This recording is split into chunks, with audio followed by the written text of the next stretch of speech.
प्रिय विद्यार्थियों, अपनी किताब अपने पास रखो और इसमें से जो मीनिंग आए वो अपने साथ में नोट कर लेना। तो आज की पोइम है the 7 edges of man by William Shakespeare.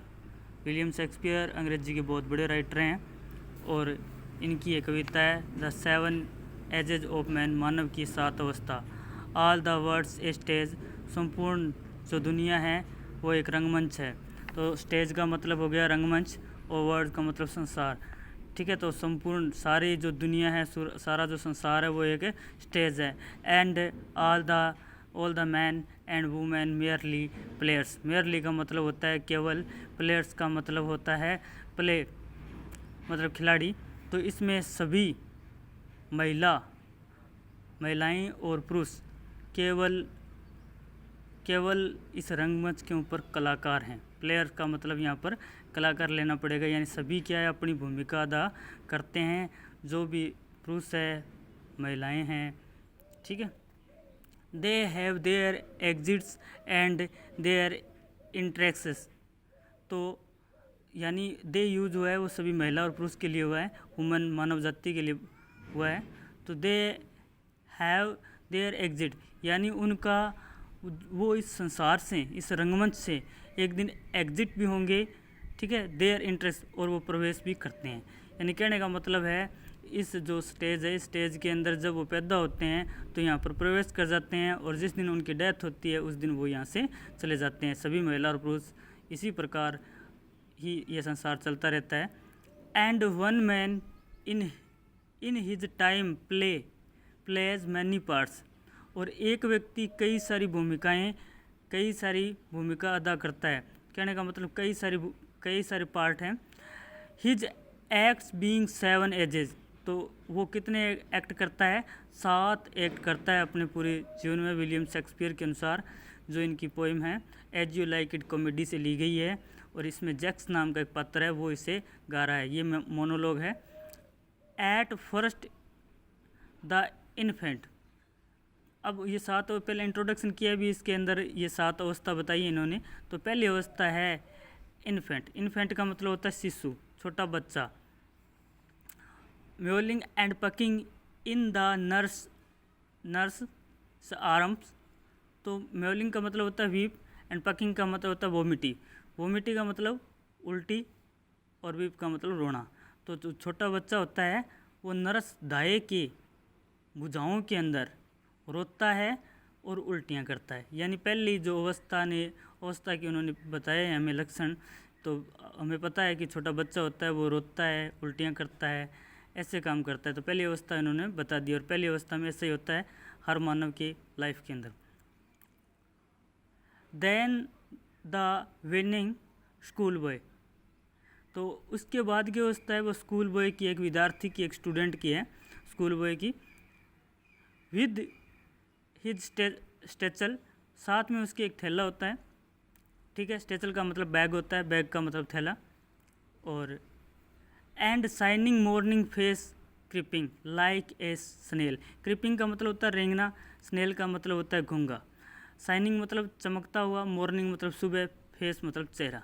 यानी उस बच्चे का है जो सुबह के टाइम जो चमकते हुए चेहरे के साथ, यानी हंसते खिलते हुए, क्रिपिंग रेंगता हुआ चलता है।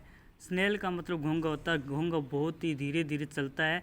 तो यानी क्रिपिंग का रेंगना पहले आ गया, तो बहुत ही धीमे धीमे चलता है बच्चा स्कूल जाते टाइम। अनविलिंगली टू स्कूल, और बिना इच्छा से स्कूल जाता है। यानी अनविलिंगली का मतलब उसकी इच्छा नहीं होती है। तो यहाँ पर दूसरी अवस्था भी इन्होंने बिल्कुल सही बताई है। एंड देन द लवर, उसके बाद तीसरी अवस्था आ जाती है, वो है प्रेमी की। ठीक है, तो शाइनिंग लाइक फर्नेस। फर्नेस का मतलब होता है भट्टी, और शाइन का मतलब होता है आहें भरना। लाइक मतलब भट्टी की तरह आहें भरता है। लवर जो प्रेमी होता है वो क्या करता है कि आहें भरता है वो भट्टी के समान। यानी उसकी जो आहट लेता है, सांस लेता है, उसमें गर्माहट होती है। यानी विद ए वोफुल ब्लैड। तो वोफुल का मतलब होता है सैड, यानी दुखी। ब्लैड मतलब संगीत। या तो वो दुखी गीतों के साथ made to his mistress eyebrow. Mistress का मतलब अपनी प्रेमिका, और आईब्रो मतलब जो आंखों के ऊपर होती है आईब्रो। तो वो उनकी अपनी स्वामिनी की आईब्रो की प्रशंसा में ये दुख भरे गीत गाता है। तो यानी पहली अवस्था थी इन्फेंट की, शिशु की, तो वो रोने का काम करता है। और उसके बाद जो स्कूल बॉय की थी वो बैग भी होता है, स्कूल भी जाता है, पर बिना इच्छा से जाता है। इसके बाद लवर जो प्रेमी की तीसरी अवस्था थी बत्तियों की तरह जलता है, और दुख भरे संगीत है वो अपनी जो स्वामिनी है उसकी आईब्रो की प्रशंसा करता है। तो इसके बाद देखते हैं दैन ए सोल्जर। उसके बाद यानी चौथी अवस्था ये सोल्जर की आ जाती है। सोल्जर का मतलब सैनिक।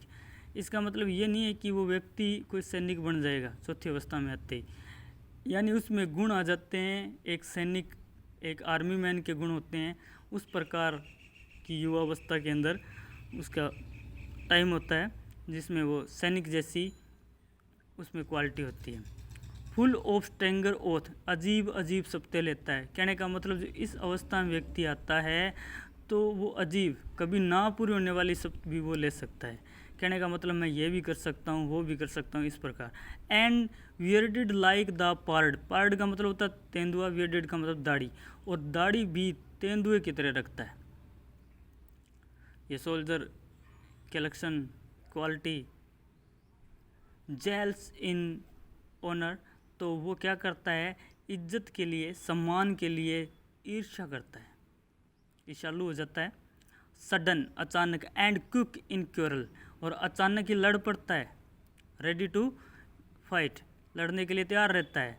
सेकिंग द बबल रेपुटेशन, चाहे बुलबुले के समान, बबल का मतलब होता है बुलबुला, बुलबुले के समान रेपुटेशन हो, इज्जत हो, उसके लिए भी वो लड़ने को तैयार रहता है। Even in the cannons mouth, तो यहाँ तक कि वो तोप के मुँह में जाने को तैयार है। तो कहने का मतलब कैनन का मतलब होता है तोप, माउथ मतलब मुँह है। तो वो रेपुटेशन के लिए, चाहे बुलबुला जानते हो आप, बुलबुला कितनी खोखली, कहने का मतलब खोखली इज्जत के लिए भी वो, यानी उसकी इज्जत मिलनी चाहिए एक सैनिक को, और वो उसके लिए चाहे तोप में ही क्यों ना जाना पड़े उसमें ही चला जा सकता है। तो इस प्रकार एक ही मानव में, संसार में जितने भी मानव है, विलियम शेक्सपियर का कहना है, मानना है कि पहली अवस्था इन्फेंट की है, दूसरी स्कूल बॉय की है, तीसरी लवर की है, और चौथी है वो सोल्जर की है। यानी इस प्रकार के गुण हमारी उम्र में जैसे जैसे उम्र बढ़ती जाएगी, जैसे जैसे हम स्टेज क्रॉस करते जाएंगे, वैसे वैसे इन लक्षणों, ये लक्षण देखने को हमें मिलते हैं। तो इसके बाद देखो नेक्स्ट किसकी आती है, एंड देन द जस्टिस। इसके बाद आ जाती है न्यायाधीश की, यानी जज की आ जाती है। तो जज है, तो अब आपको पता है जज है तो जज जैसी ही बातें होगी इसमें, यानी ऐसे भी लक्षण आते हैं। In fair round belly with good capon lined, यानी उसका पेट है वो गोल मटोल हो जाता है, उसका पेट फेरर राउंड बेली गोल मटोल हो जाता है। विद ए गुड कैपन लाइनड, और उसके अंदर मांस भर जाता है। कहने का मतलब उसके साथ है ना पेट जो गोल मटोल होता है उसमें यानी मांस भर जाता है। With eyes severe and bearded of formal cut, और उसकी आंखें हैं वो गंभीर हो जाती है, यानी उसका देखने का तरीका गंभीर हो जाता है, और वो फॉर्मल कट रखता है। अभी ऊपर जो सोल्जर आया था उसमें दिया गया था कि तेंदुए के समान दाढ़ी रखता है, लेकिन यहाँ पर अब क्या हो जाता है, ये जस्टिस हो जाता है। न्यायाधीश की जब इसकी आ जाएगी व्यक्ति की, तो उसमें फॉर्मल सामान्य सी दाढ़ी रखने लग जाता है, औपचारिक कट रखता है। Full of wise saws and modern instances, तो इंस्टेंस का मतलब होता है एग्जाम्पल, उदाहरण, मॉडर्न मतलब आधुनिक, और सवाज का मतलब होता है कहावतें, और इसमें वाइज मतलब बुद्धिमत्ता की कहावतें उसके पूर्ण होता है, वो पूरी बहुत सारी कहावतें उसे याद होती है, कहने का मतलब बहुत सारी कहावतें, और उसके साथ आधुनिक उदाहरण भी उसके पास बहुत सारे होते हैं। And show he plays his part, और इस प्रकार अपनी भूमिका निभाता है। तो इस प्रकार देखो एक मानव है, अब तक 5 अवस्थाएं बताई, पहली इन्फेंट की थी, दूसरी स्कूल बॉय की थी, तीसरी लवर की थी, चौथी सोल्जर की थी, 5वीं जस्टिस की थी। अब देखो छठी अवस्था आती है, the sixth age shifts into the lean, और छठी अवस्था है लीन एंड स्लीपर्ड पेंटालून। जो छठी अवस्था इसने बताई है वो पेंटालून जैसा हो जाता है, कहने का मतलब एकदम वर्दी होता है ये, कहने का मतलब तो एकदम दुबला पतला हो जाता है, चप्पलें पहनने लग जाता है। पेंटालून, पेंटालून वैसे एक इटालियन जोकर था, उसके समान हो जाता है। With a spectacles on nose, और अपने नाक के ऊपर बड़े बड़े चश्मा रखता है। एंड पाउच ऑन साइड, और साथ में ए साइड के अंदर थैली भी रखता है, ठीक है, पाउच रखता है। हिज यूथफुल हुज, जो उसकी युवावस्था में जो क्लॉथ खरीदे गए थे, हुज जुराब जिसे कहते हैं, वेल सेव्ड, उसे अच्छी तरीके से उसने सुरक्षित रख रखा है। A world too wide for his shrunken shank, तो क्या है कि वो क्लॉथ हैं वो तो वाइड हो गए हैं, चौड़े हो गए हैं, ठीक है, और उसके पैर हैं वो अभी यानी पतले पड़ गए हैं। कहने बुढ़ापे के अंदर क्या होता है कि जो पैर है उसकी जो चमड़ी है वो ढीली हो जाती है, और उसके बाद जो कहने का मतलब है सिर्फ हड्डियां दिखाई देती है उसके पैरों में। और जब भी कोई भी क्लॉथ है वो जो जवानी अवस्था में, युवा अवस्था उसने खरीदे थे, वो क्या है कि अब वो ढीले नजर आने लग जाएंगे। कहने का मतलब उन वस्त्रों का आकार तो नहीं बदला है, लेकिन उसकी जो हड्डियां हैं वो बहुत ज़्यादा कमज़ोर हो गई है, दुबली पतली हो गई है, इसीलिए। And his big manly voice turning again the towards childish treble pipes and the whistles in his sound। अब ये बोलता है कि उसकी जो मर्दानी आवाज़ थी, मेनली जो मर्दानी आवाज़ थी भारी भरकम, वो आवाज़ फिर से एक बच्चे की आवाज़ में तब्दील हो जाती है, यानी बदल जाती है। In pipes and whistles in his a sound, और अब उसकी आवाज़ है वो पाइप या फिर सिट्टी के समान बजने लग जाती है, उसकी जो साउंड निकलने लग जाती है।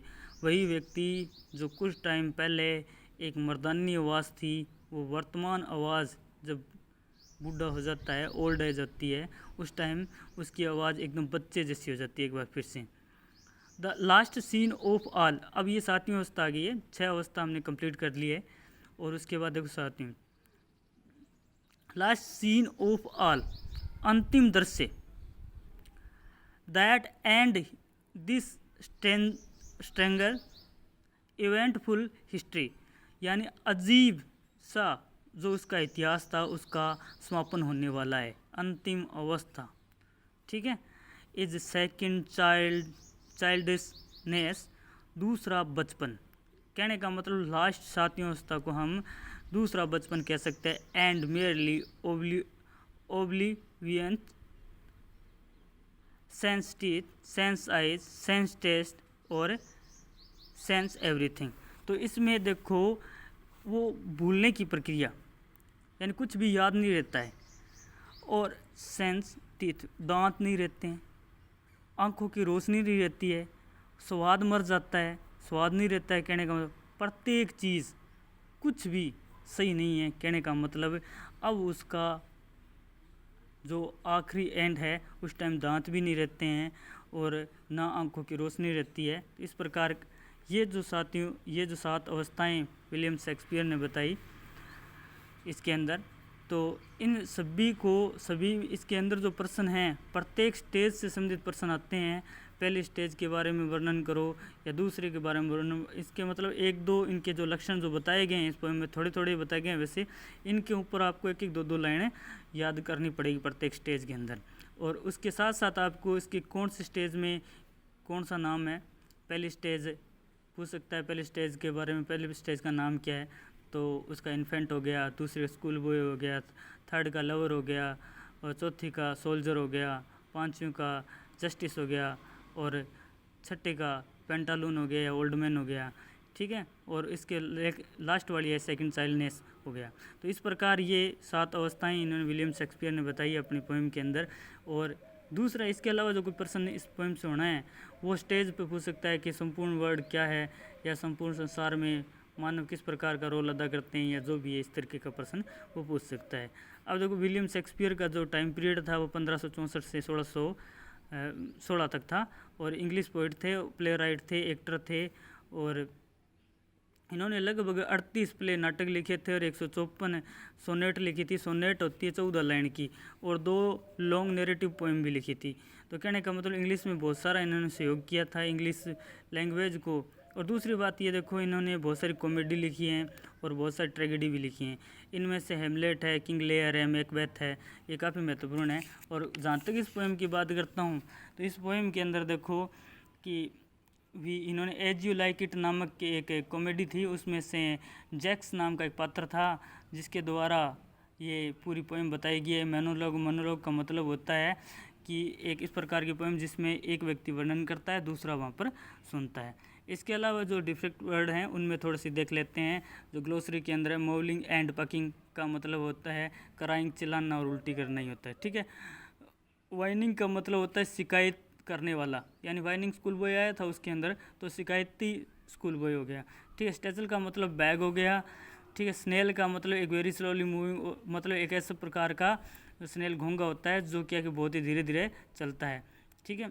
फर्नेस का मतलब एक भट्टी होती है, हाई टेम्परेचर जो हीट गर्मी देती है। और पार्ड का मतलब लिपार्ड या पैंथर होता है, तेंदुआ होता है। और कैनन का मतलब जो है यानी तोप होती है। सो इसका मतलब कहावतें या प्रोवर्ब्स बोल सकते हैं हम इंग्लिश में। और पेंटालून का मतलब जो a man A garment clothing legs and कौन सा Pantaloons fleece an old person. Pantaloons का मतलब हो गया एक मूर्ख व्यक्ति, ठीक है। हुज का मतलब हो गया एक इस प्रकार का कपड़ा जो यानी पैरों से लेकर यानी जो घुटनों तक आ जाए। पाउच का मतलब एक थैली छोटी। और शैंक का मतलब एक लेग, ह्यूमन विंग मानव जाति की किसी भी प्राणी की लेग टांग। और ट्रेबल्स का मतलब है टून जो हाई फ्रिक्वेंटली एक आवाज़, ठीक है, तेज आवृत्ति वाली। और सेंस का मतलब विदाउट, बिना के बिना। कैपन का मतलब है मैन चिकन यानी मेल चिकन, तो यानी कोई चिकन होता है वैसे मुर्गे का जो मांस होता है उसे, तो मेल यानी मुर्गे का मांस। तो इस प्रकार की ये पोएम जो मैंने पूरी पढ़ा दी है, इसके साथ साथ आपको मीनिंग भी करवा दिए हैं। तो इसमें जो एक मैन पर्सन है, एक इसमें जो सेंस वाला है, ये किस लिए बार बार रिपीटेशन हुआ है, तो सी का जो पहला है ये काफ़ी इंपॉर्टेंट पर्सन है, उसको ध्यान से आप पढ़ लेना। थैंक यू, धन्यवाद।